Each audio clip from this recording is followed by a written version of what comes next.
We are, and we do need to spend a decent chunk of time talking about Diogo Jota. So we'll do that instead, if that's okay. I've been not one of his biggest critics. That's too extreme of a phrase to use. However, one of my biggest frustrations with Diogo, as it probably has been with everybody associated with Liverpool Football Club, is the fact that as good as he is, and I stand by the fact, and it's been borne out in the game today, that if you have a chance to win a game or to level a game or just a chance full stop, more times than not you want it to be Diogo Jota, because he is that guy. He comes up in the moments, things around him don't seem to faze him, he's just clinical, he's cold, and he scores goals. That's what he does when he's on the footy pitch. I actually thought his all-round game was really good today, generally speaking. However, the availability or lack thereof has been a constant problem, it feels like, with Diogo. So when everyone's having all these centre-forward conversations about Darwin, which are fine to have, by the way, no issue whatsoever, because there's definitely a conversation around the number 9, 100%. I've been sort of at pains to stress, well, what about Diogo? A little bit, because of the injury record, you know what I mean? Yeah. And again, I stand by that, because I still believe that to be true. However, when he comes on today, and he does what he does today, and let's have it right, yes, he saves a point, he rescues a point for us, ultimately with a brilliant finish, by the way. Leaves his man, gives the keeper the eyes, tucks it away superbly well. But it did also feel, certainly towards the very end when the chaos was starting to happen, he actually makes that melee in the box happen. You know, it did feel as though if we are going to win this, there's a good chance it's going to be Diogo, and that's what he brings ultimately. Yeah. You know, in your car, right, you just look under your left foot. It's Diogo Jota, isn't it? Clutch. Sorry. What if you got an automatic? Then he's... he sat in the passenger seat. Sat in the passenger seat injured when he's not being clutch. Okay. There we go. We've saved that. There you go. Well done. It is. I know what you mean, because like the thing with his injuries is, you go, well, it was a contact injury, and some fella fell on him against Brentford, and a fella fell on him for Chelsea, and it's like there comes a point where it's like, all right, you're being unlucky again and again and again. But it kind of doesn't make any difference, does it? Always him. And so like, I'm with you, by the way. The end result is you're not on the pitch. So whether he's unlucky or not, it doesn't really matter. And just quickly, so the timeline of his injuries, I know we've been really negative about Diogo. We'll swing this right back around in a minute. But the timeline of his injuries is always massive. Yes. It feels as though, and it might just be, you know, the manager's spiel. We had it with Jurgen, we might be having it with Arnhem as well. Might be them being sort of ultra positive or just trying to play down the severity potentially. But it always feels as though 3 or 4 weeks or after the next international break turns into 6-7 weeks and the next international break. Yeah, they never go, oh, it was a really bad one. Like, they go, yeah, it's, 3 or 4 weeks, and then you look back and go, hang on. Anyway, the positives, he's on the pitch for, 2 minutes? He's been out for 8 weeks. He did the same in the last time he came back from injury. I can't even remember who that was against, but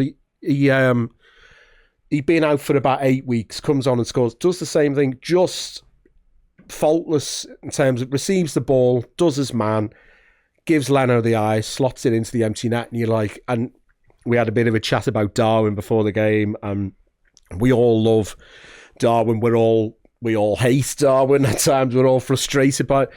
That's the polar opposite. You can't imagine him doing that, can you? That killer instinct of going, right, there's 2 things I need to do here. Beat this man and score. And he just does the perfect thing. Yeah. And we've seen him do that so many times. He could be so clinical, so key for us now between now and the end of the season. As you say, we've all been going on about we need to get Darwin firing.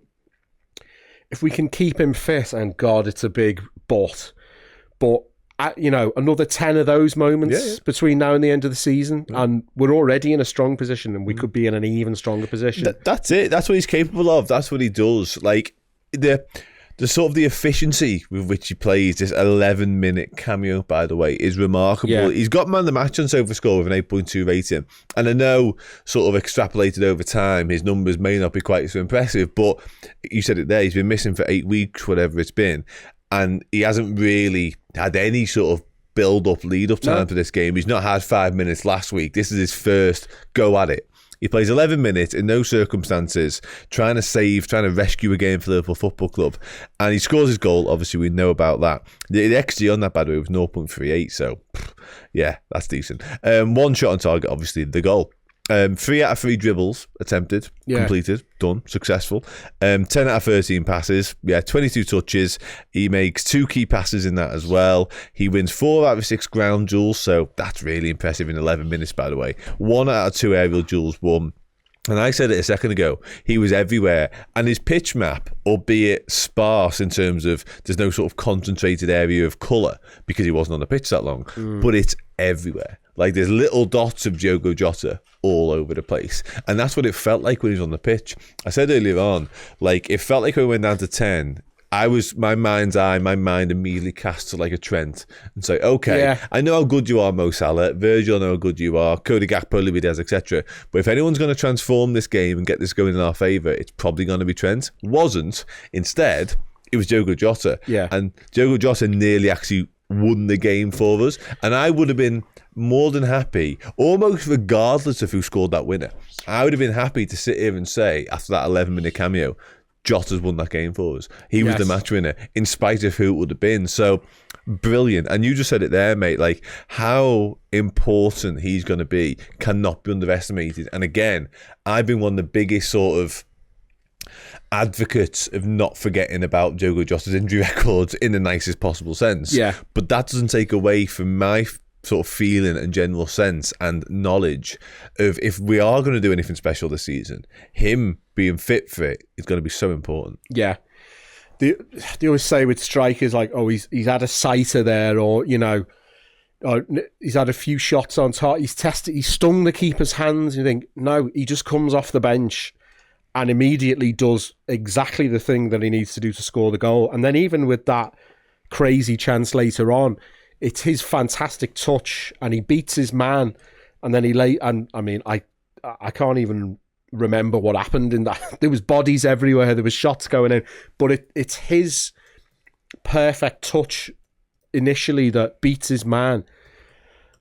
And he's done it so many times for us. Like, remember that Spurs 4-3 again? Does he come on late in that one? I think I'm not sure if he comes on. It's a 92nd minute or whatever, and he buries it. Yeah. You know, and just after Richarlison scored as well. Yeah, exactly. Well, you know, sweet as you like. He is the one person. I mean, Mo's up there, but he's the one person where it's like, this has got to go in. He's the guy that you trust in those circumstances. I maintain it's him, by the way. I've said this forever. Yeah. Salah is Salah. I'm aware of Salah. Salah scores loads of goals. Yeah. But I honestly, wholeheartedly believe if you were get a chance to save your life is sort of the old, you know what I mean? Yeah. I kind of want it to be Diogo. Yeah. Because nothing matters. You know what I mean? And Salah's one of the best footballers I've ever seen play for the Liverpool Football Club. So not for 1 second am I sort of talking down on his ability to do this. No. But Jota, people always compare him to Fowler and that sort of ilk and that sort of level of finisher, because that's what he is. Fowler had a whole different host of different finishes in his bag. Maybe Jota has slightly less in terms of that sort of repertoire. However, the situation doesn't faze Diogo Jota. The moment doesn't faze. Today is an example of that. Like, we're chasing the game and it's massive, and Jota just sits his man down, says to keep it down, and goes, okay, what next? Like, the fella is cold, like really cold, and I love it. He's the guy that whenever there's like a kind of bad Hollywood film about football or bad TV series about football, and it's injury time and it's slow motion and there's like a boom, there's like a heartbeat sound and it's like one chance to save the world. He's the guy that would just slot it away. Like, he's Jota the Slotter, isn't he? We can't, you know. Couldn't have said it better myself. And when you get in your car, just look under your left foot. Little Diogo there. Unless it's an automatic. He did come on off the bench in that game as well, by the way. There you go. Sound, that's it. We didn't give a number. I always do that with a big one. He was 8.3 on SofaScore. I think he's a 9. Get him a 9. Yeah. It's Christmas, isn't it? Yeah. Give him a 9. More or less. Okay, done.